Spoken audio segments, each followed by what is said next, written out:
Hello বন্ধুরা, তো আমি আজকে আমার একটু কাজ হালকা আছে, অল্প আছে বলে আজকে চলে এসেছি ছাদে। ছাদের গাছগুলোর খুব অবস্থা খারাপ।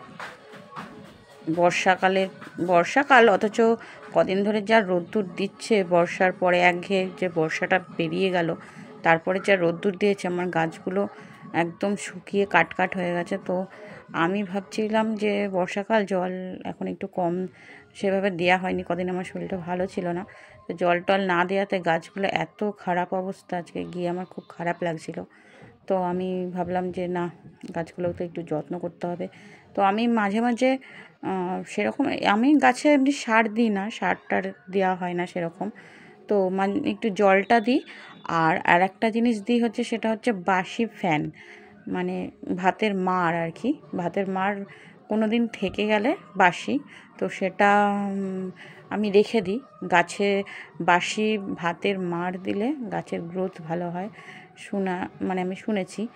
আর একটা জিনিস দিই, সেটা হচ্ছে ডিমের খোসা।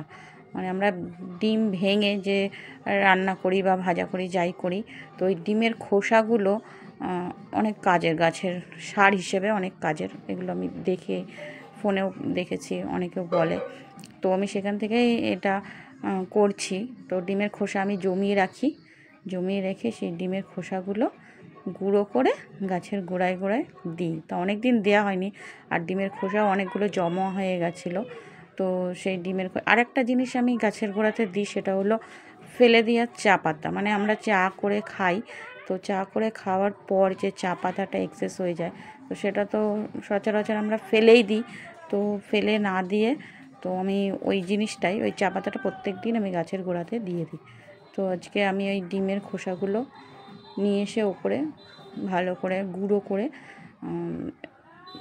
মানে যেই ডিমগুলো ভেঙে রান্না করি সেই ডিমেরই খোসা, সেদ্ধ ডিমের খোসা নয়। সেদ্ধ ডিমের খোসাতে সেই ভিটামিনটা থাকে না, সেদ্ধ হয়ে যায়। তো ওই ওই কাঁচা ডিমের খোসাগুলো জমিয়ে রেখে একটু রোদ্দুরে শুকিয়ে সেটাকে ভালো করে গুঁড়ো করে ওই গাছের গোড়াতে দিলে গাছের ভালো খাদ্য এটা। তো আমি সেটাই দিচ্ছি আজকে। আর সঙ্গে একটু জল নিয়ে এসেছি, জল দেওয়া হয়নি অনেক দিন, গাছগুলো একদম শুকিয়ে গেছে।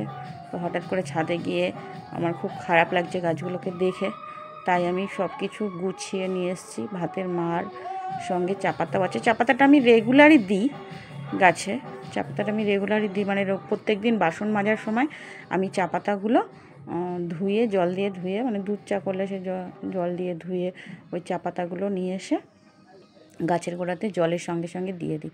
তো আজকে সেটাই দিলাম।